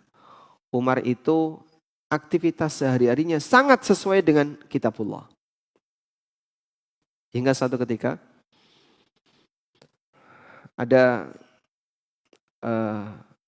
dialog yang terjadi antar 3 orang. Umar itu mengangkat seseorang sebagai, kalau nggak salah, penasihat atau apa yang, bukan penasihat negara ya, penasihat bagi yang lain. Mungkin penceramah lah, anggaplah penceramah. Orang ini orang yang berilmu, paham isi Quran. Ya. Kemudian si pemuda ini orangnya masih muda. Punya seorang paman yang awam. Punya paman yang awam. Suatu ketika pamannya ini ketemu Umar. Lalu dia nggak sopan sama Umar. Mengkritik kaum Amirul Mukminin, mengkritik Umar dengan cara yang tidak sopan. Membuat Umar emosi. Radhiyallahu anhu. Nah, keponakannya ini menahan emosinya Umar. Ya Amirul Mukminin. Allah berfirman, khudhil afwa wa'mur bil urfi wa'rid anil jahilin. Wahai Amirul Mukminin, Allah berfirman, khudhil afwa, maafkan. Wa'mur bil urfi, perintahkan yang baik. Wa'arid anil jahilin, dan berpalinglah dari orang jahil. Pamanku ini orang bodoh. Maka kau Amirul Mukminin, Anda nggak usah perhatikan dia. Jadi mungkin dia membuat Amirul Mukminin emosi, udahlah nggak usah digubris. Dia ini orang bodoh. Masya Allah. Yang awalnya emosi, naik pitam, tiba-tiba reda. Itu yang dimaksud apa tadi? Wa kana waqafan li kitabillah. Cerita yang lain. Ada seorang sahabat, beliau punya budak. Ya, beliau punya budak, yang budak ini melakukan kesalahan. Sampai kemudian sahabat ini emosi. Dan hampir saja mau memukul budaknya. Lalu budak ini membaca firman Allah Subhanahu wa taala. Ciri orang yang bertakwa adalah wal kadhiminal ghaidha. Bisa menahan emosi. Terus dia enggak jadi mukul. Yang kedua, wal afina anin nas, dan dia suka memaafkan kesalahan orang lain. Langsung beliau mengatakan, baik, aku maafkan kamu. Wallahu yuhibbul muhsinin, dan Allah mencintai orang yang berbuat baik. Kalau begitu aku merdekakan kamu. Contoh apa? Al-waqfu li kitabillah, di mana orang itu menyesuaikan sikapnya untuk Al-Qur'an, dan tidak semua orang punya kemampuan seperti itu. Wallahu alam. Baik. Semoga dengan beberapa tahapan yang bisa kita jangkau ya. Beberapa tahapan tadi. Mulai dari belajar baca. Kemudian menjangkau tafsir yang mudah dilakukan. Lalu kemudian mempelajari yang lebih detail. Dengan mendengarkan tafsir, kajian-kajian tafsir. Kita tidak disebut sebagai orang yang memboikot Quran. Selanjutnya tugas Anda adalah menghafalkan Al-Quran sebisanya. Juz amma hafal enggak? Juz amma hafal? Hah? Juz amma hafal ya? Juz amma. Tapi isinya wallahu alam. Walhamdulillahirabbil alamin. Wassallallahu ala nabiyyina Muhammadin wa ala alihi wa sahbihi wasallam. Selanjutnya kita sampai jam berapa, Pak? Sampai jam 11. Kita akan bacakan beberapa pertanyaan dari para jamaah. Bapak-bapak ada yang mau disampaikan langsung?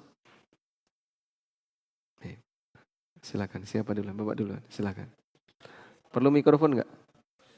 Wan pakai mic. Oh iya, pakai mikrofon.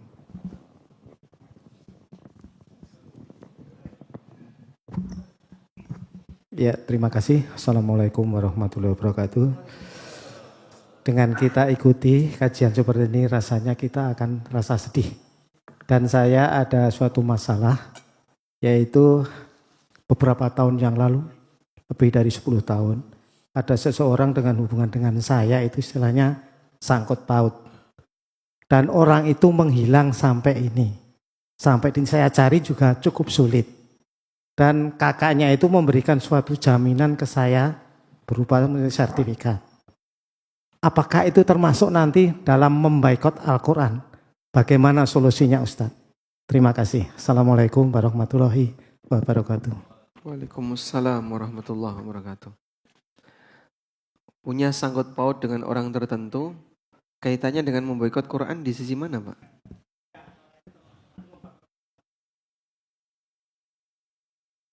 Karena tidak sesuai dengan Al-Quran. Baik. Utang piutang maksudnya ya. Nah, yang bersangkutan punya utang tapi ngilang. Semua maksiat itu bertentangan dengan Al-Quran. Apapun itu. Karena itu Imam Hasan Al-Basri rahimahullah pernah mengatakan, "Warubba qari'il Qur'an wal Qur'anu yal'anuh." Betapa banyak pembaca Quran tapi dia dilaknat oleh Quran. Karena apa yang dia baca, itulah yang dia langgar. Kita baca misalnya ayat tentang riba. Pastikan Bapak Ibu minimal khatam setahun sekali ya. Betul? Khatam setahun berapa kali?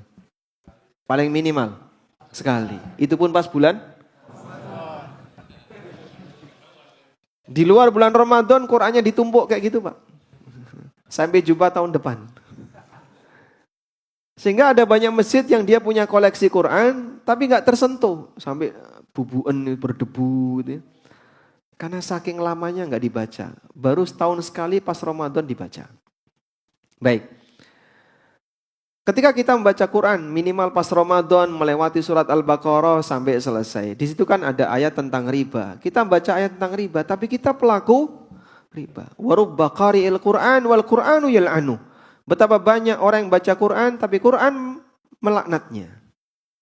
Karena orang ini melakukan pelanggaran terhadap isi Al-Quran. Sekarang kalau utang piutang. Innallaha ya'murukum an tu'addul amanati ila ahliha. Allah perintahkan kepada kalian untuk menunaikan amanah kepada yang berhak. Maka bayar utang itu termasuk melaksanakan ayat ini. Terus jika tidak Pak, ya melanggar ayat ini. Maka yang bersangkutan memboikot Quran dari sisi melanggar perintah Al-Quran. Meskipun hal yang sama juga kita lakukan. Karena hampir manusia bermaksiat dengan isi Quran tanpa sadar. Dan sebagaimana yang terjadi pada teman Bapak, mungkin juga terjadi pada orang yang lain. Wallahu a'lam.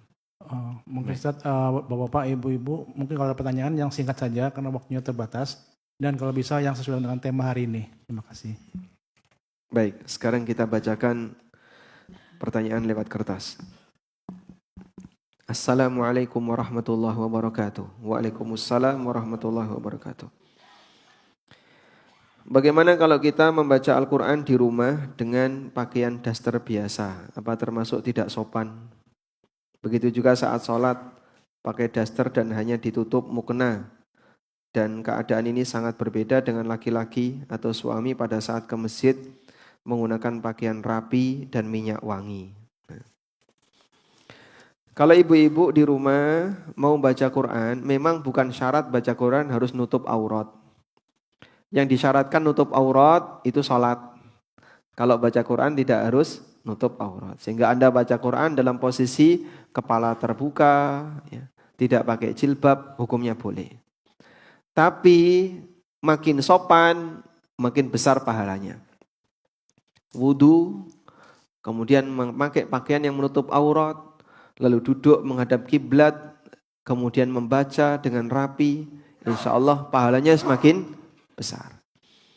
Meskipun boleh saja Anda baca Quran tanpa seperti itu. Sehingga baca Quran menjelang tidur. A'udzubillahi minasyaitonirrajim. Merem. Baru ta'awud ya. Loh kan rata-rata kayak gitu Pak ya. Kita baca Quran sepulang kerja, setelah beres-beres semuanya, di atas kasur baru baca. Di sisa tenaga. Betul kan kayak gitu ya? Di sisa-sisa tenaga itulah baru yang kita pakai untuk baca Quran, belajar agama. Baru baca ta'awud, bismillah sudah merem. Pada posisi ketika Anda baca Quran, dalam keadaan sudah siaga untuk tidur. Sehingga Anda tidak pakai jilbab. Boleh nggak Pak? Boleh. Karena bukan syarat baca Quran harus menutup aurat. Sholat juga lebih bagus Anda menggunakan pakaian yang, mohon maaf ya, tidak bau. Kadang aroma mukna Pak, karena jarang dicuci. Itu sampai bau. Nah, seperti ini ya tolong diperhatikan.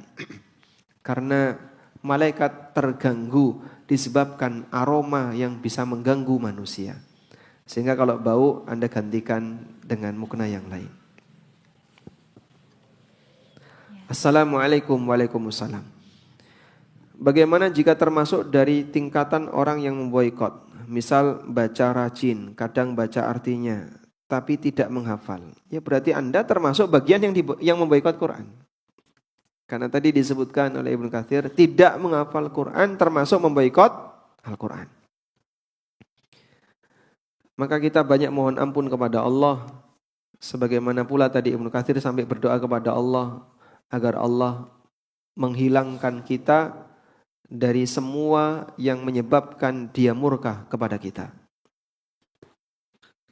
Tadi dikatakan bahwa ada orang dari daerah bisa beda lafaz. Jika ada guru yang tidak bisa menerima muridnya, susah untuk mengikuti ucapan gurunya, marah dengan kalimat yang tidak enak, apakah harus ganti guru? Ya. Baik.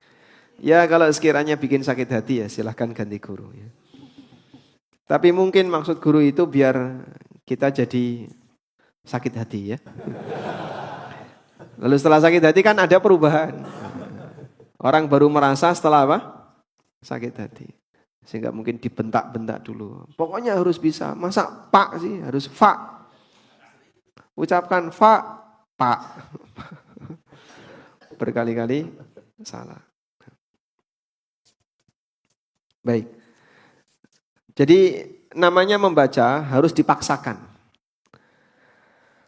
Kata kunci makharijul huruf biar mudah ketika belajar adalah paksa mulut untuk buka. Karena kalau mulutnya nggak buka sempurna, itu nanti gemeremeng gitu ya. Bacanya jadi apa? Gemeremeng. Nah itu yang membuat makhraj hurufnya jadi nggak sempurna. Dalam tahap belajar paksa untuk buka. A, buka lebar A. I, kasrah. Kasrah itu pecah kan? Kasrah itu artinya pecah, karena bibirnya pecah ke samping. I. Dhamma, dhamma itu artinya mengumpulkan. Maka bibirnya dikumpulkan. U. Nah, saat belajar dipaksa seperti itu. Capek di lisan. Salah satu dosen di Libya kalau nggak salah ya, ini cerita teman-teman Libya, itu sampai bawa pensil Pak. Terus mahasiswanya disuruh mangap. Buka mulutmu. Ini loh makhrajnya. Hadza makhraju. Di sini makhrajnya. Jadi saking seriusnya itu sampai ditunjuk di mulutnya. Maka sesekali juga perlu seperti itu ya. Assalamualaikum Ustaz. Waalaikumsalam Boleh warahmatullahi. bertanya Ustaz? Semoga Ustaz selalu semangat dalam berdakwah. Amin. Walakum bimithli. Ada 2 pertanyaan, boleh nggak Ustaz? Izin takmir dulu ini. Mungkin satu saja Bu ya, tapi yang sesuai satu. tema Bu ya. Oh ya. Ini Ustaz, kan kalau kita membaca Al-Quran dengan terjemah. Nah kalau misalnya kan di bawahnya suka ada tafsirnya, kadang di dalam Al-Quran itu di bawah di terjemahan di paling bawah suka kadang ada tafsirnya gitu sedikit-sedikit ya. Apakah itu memadai untuk memahami apabila tidak membaca buku tafsir yang lain? Demikian saja Ustadz. Jazakallahu khair. Tadi sudah kita sebutkan, kitab tafsir itu bertingkat ya. Ada yang global, ada yang detail. Kami sarankan untuk tahap awal, baca yang mudah dijangkau dan tafsirnya global, seperti terjemah Depak. Nah, di antara keistimewaan terjemah Depak ini kalau menemukan keterangan yang mungkin kurang memahamkan, dikasih footnote. Sehingga kalau Anda baca terjemah kok kayaknya kurang begitu paham, baca footnote-nya. Kok nggak paham juga, ya, tanyakan ke Ustadz. Ya. Sehingga nanti biar lebih maksimal. Maka Anda silahkan nanti baca daftar, baca catatan kakinya. Makin banyak yang dibaca untuk tafsir, makin bagus. Nah ini saya teringat ya, sedikit tentang baca Quran, tapi yang dibaca transliterasi. Tolong hindari itu Pak. Ini tidak boleh Pak. Baca Quran dengan menggunakan transliterasi. Teks Arabnya dia nggak bisa. Dia baca transliterasi di bawahnya. Maka saya itu paling nggak setuju kalau ada transliterasi Quran. Bahaya itu. Karena transliterasi itu nanti cara pengucapannya beda. Misalnya alladzina, ya. Itu transliterasi kan A L L A D ya. Z I N A. Alat zina. Dibaca alat zina.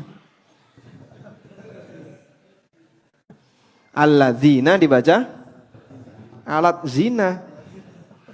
Innalillahi wa inna ilaihi raji'un. Ada salah satu jamaah baca transliterasi, ya salah semua.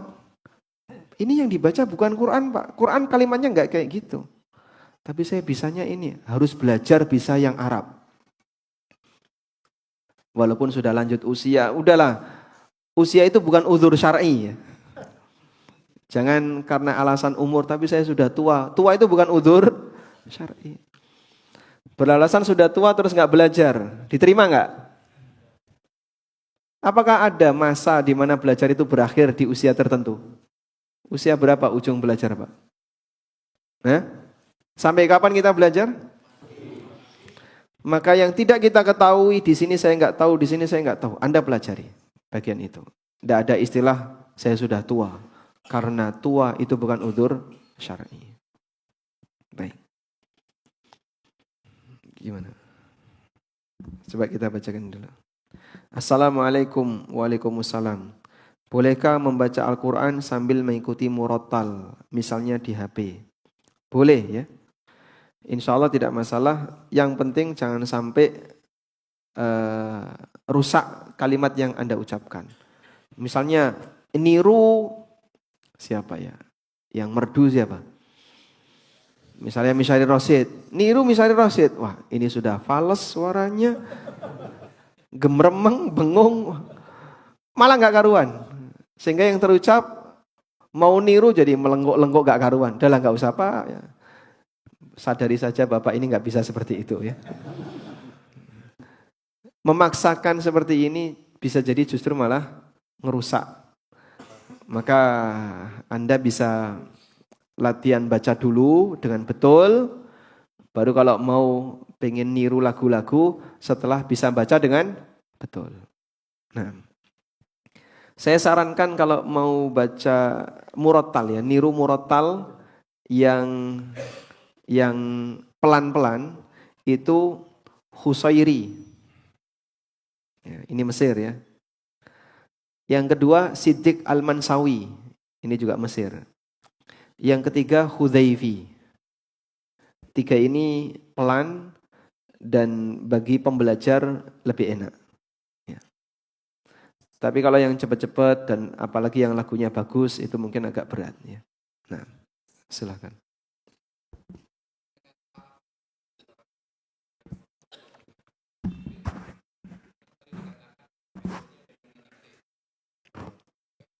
Ya. Namun apa makna dari jawaban Rasulullah ma'ana biqari itu? Kan ketika seseorang didikte itu kan dia berarti nggak harus baca. Jadi ketika Rasul bilang tidak bisa baca itu maknanya apakah tidak bisa meniru diktenya atau memang tidak bisa membaca secara tulisan aksara begitu? Baik, Masya Allah. Baik. Apa makna dari pernyataan Nabi SAW? Ma'ana biqari. Peristiwa itu adalah peristiwa pertama kali yang dialami oleh Rasulullah SAW. Anda bisa bayangin ya, di mana kejadian itu Pak?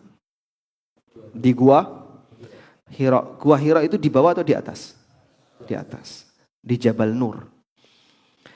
Beliau berada di tempat yang tinggi, jauh dari pemukiman. Bapak bisa simak ya, posisi Jabal Nur dengan kota Mekah, naik bis, kurang lebih berapa itu? 20 menitan ya.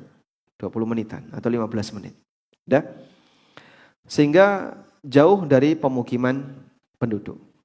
Di atas, di dalam gua, sendirian, gelap gulita, tiba-tiba datang sosok menutupi pintu gua, lalu merangkul beliau sendirian. Kira-kira kalau Anda mengalami kayak gitu? Nyawanya hilang sudah. Pindah alam.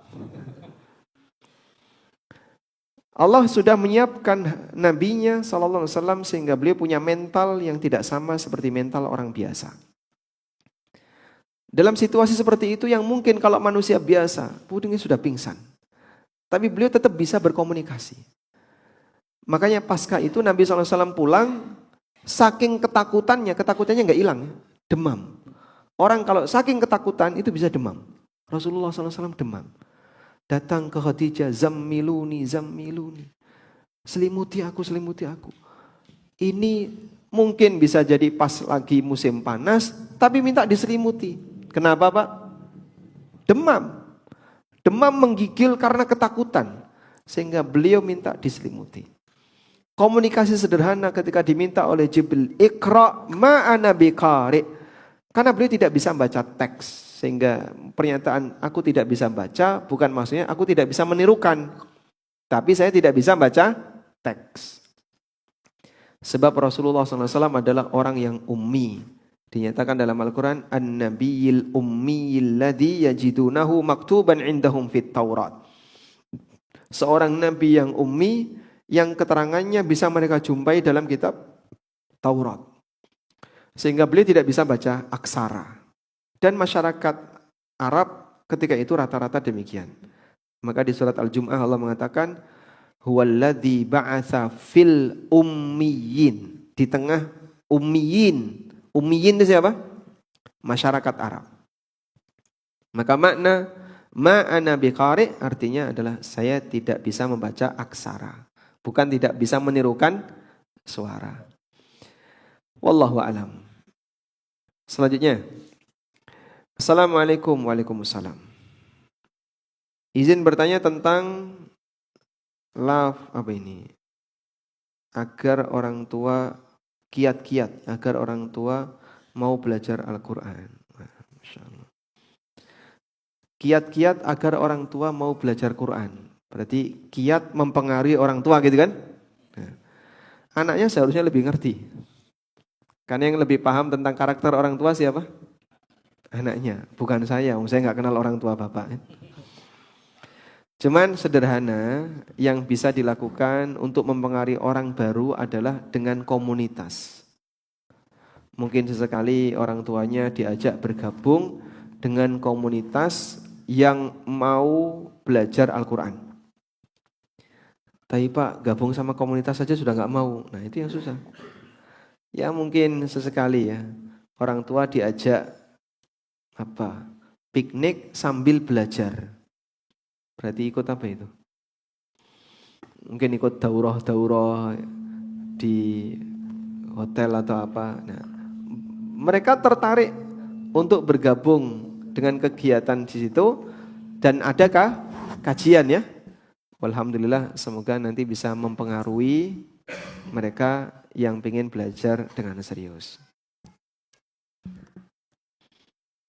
Assalamualaikum warahmatullahi wabarakatuh. Waalaikumsalam warahmatullahi wabarakatuh. Anak saya SD kelas 1 sedang menghafal Al-Quran. Metode mana yang lebih baik? Apakah mendengarkan MP3 surat yang dihafal atau biarkan baca sendiri menggunakan Al-Quran? Al-Quran Indonesia atau Madinah? Nah.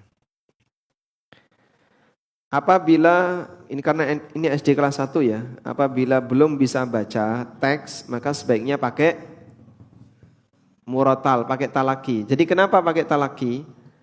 Karena baca teks itu lanjutan. Kita bisa baca teks Quran umur berapa Pak? Coba saya tanya, umur berapa bisa baca teks Quran? 7 tahun, saya 9 tahun. Jadi saya waktu belajar tahu turutan Pak ya? Turutan. Fathah di atas, kasrah di bawah, A, I, U itu Pak. Saya dulu belajarnya kayak gitu. Tapi lama nggak bisa-bisa. Sampai akhirnya ada tempat belajar Quran baru buka, terus saya ikut di situ. Kalau nggak salah waktu itu saya kelas 3 SD. 9 tahunan ya. Kelas 3 ya. Baru setelah itu saya bisa baca Quran. Sehingga saya baru bisa baca Quran di usia 9 tahun. Ya, mungkin ada yang baru bisa baca Quran di usia SMP, ada yang di usia SMA, dan seterusnya. Sehingga kalau kelas 1 SD, ini mungkin belum bisa. Maka tahap awal didikte, pakai metode apa? Talaki, tirukan. Nabi SAW didikte oleh Jibril. Ditirukan suara yang disampaikan oleh Jibril. Sehingga saya sarankan pakai murotal, dan murotal yang untuk anak-anak itu pakai Siddiq Al-Mansawi. Siddiq Al-Mansawi itu beliau berdua dengan anak kecil. Itu suaranya Siddiq Al-Mansawi. Kayak gimana sih Pak suaranya? Mau ditirukan nggak? Mau dicontohkan? Saya kemarin sempat download beberapa murotalnya Siddiq Al-Mansawi. Masih ada pendek saja ya.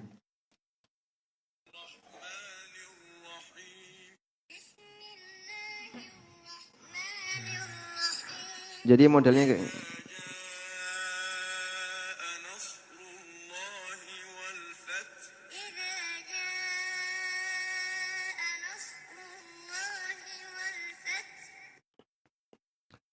Siddiq Al-Mansawi. Ada suara dewasa, ada background suara anak-anak. Jadi mungkin anak-anak bisa lebih tertarik untuk nonton.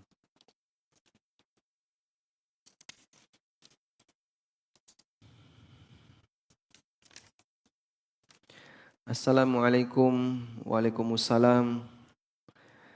Hukum orang tua yang sudah tua tapi masih belum mau mendekat dengan agama. Dan ada yang berkata bahwa orang yang sudah tua umurnya dosanya sudah dimaafkan. Masya Allah. Masya Allah. Kalau bisa seperti ini enak banget, Pak. Sehingga dibiarin aja, nanti tua kan hilang sendiri ya. Tayyib. Ketika beliau sudah lanjut usia, namun yang bersangkutan belum mendekat ke agama, bisa jadi dalam posisi berbahaya. Terutama, mohon maaf, berkaitan dengan masalah keyakinannya.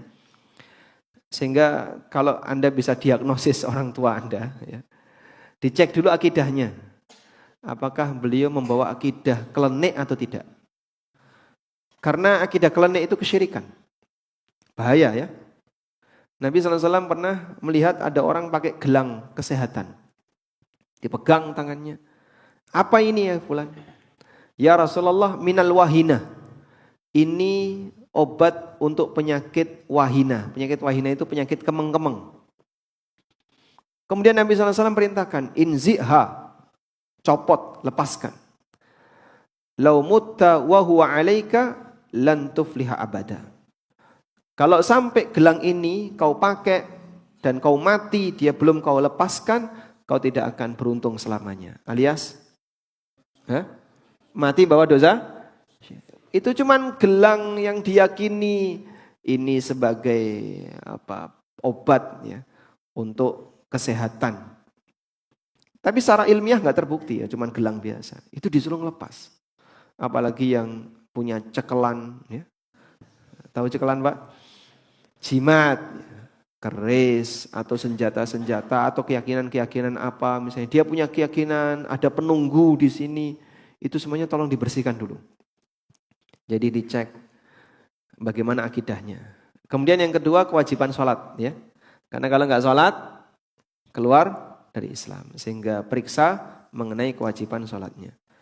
Dua itu selamatkan, semoga beliau bisa meninggal dalam kondisi muslim. Bolehkah baca Al-Quran dengan mushaf terjemah pada saat datang bulan? Wanita haid bolehkah baca mushaf Al-Quran? Ada dua yang perlu dibedakan, membaca dan memegang. Sama atau beda?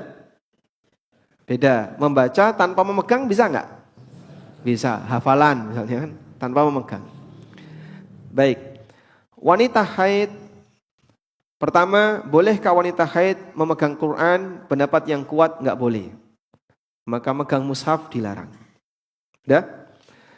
Tapi ulama membolehkan memegang kitab tafsir.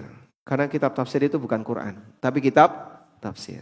Nah, sekarang pertanyaannya, kalau membaca buku terjemah seperti ini kitab tafsir atau Quran yang ada terjemahnya? Ya, acuannya gini, lihat yang dominan. Lihat yang dominan. Kalau ada teks Quran, biasanya kan di samping ini ya, kadang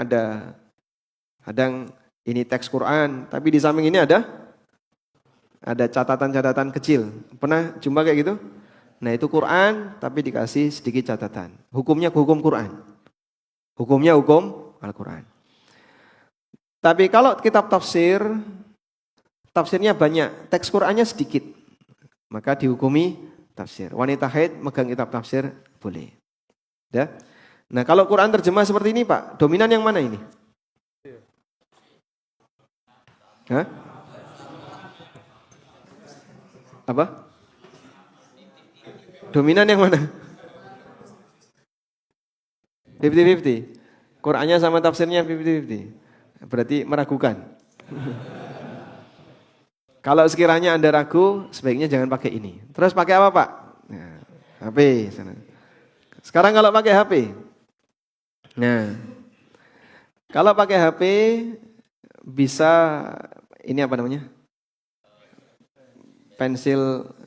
Nah, Anda tidak menyentuh Quran. Tapi yang Anda sentuh pensil. Ini dibolak-balik gini aman ya. Sudah? Sehingga tangannya tidak nyentuh Quran, tapi yang dia sentuh pensil. Tinggal taruh aja Qurannya di depan, dia bisa ubah, dia bisa geser dengan pensil. Baik. Berarti beli HP yang ada gininya dulu. Ini bukan iklan ya, bukan endorse. Yang kedua, kalau sekiranya Anda kesulitan, Anda bisa minta bantuan anak atau suami, tolong dong bukain gitu ya. Selanjutnya, membaca Quran dalam posisi haid. Boleh enggak? Ulama khilaf. Jumhur melarang. Meskipun sebagian membolehkan, seperti pendapat Al-Muzani, beliau salah satu muridnya Imam Syafi'i, dan pendapat Ibnu Hazm dan beberapa ulama kontemporer membolehkan wanita haid baca Al-Quran. Maka jika Anda mengambil pendapat nyentuh enggak boleh, baca boleh, sehingga gunakan cara membaca tanpa nyentuh. Beberapa metode tadi sudah kita sebutkan. Wallahu a'lam. Tentang pajak di luar tema ya. Apa ini? Jualan sama. Dah selesai pertanyaan tentang Quran. Baik, demikian yang bisa kita sampaikan. Semoga apa yang kita bahas ini menjadi ilmu yang bermanfaat. Dan semoga Allah jadikan kita sebagai ahlul Quran, mencintai Quran, punya perhatian terhadap Al-Quran. Dan semoga Allah tidak menjadikan kita sebagai orang yang memboikot Al-Quran. Allahumma anfa'na bima 'allamtana wa 'allimna ma yanfa'una warzuqna ilma. Wa sallallahu ala nabiyyina Muhammadin wa ala alihi wa sahbihi wa sallam.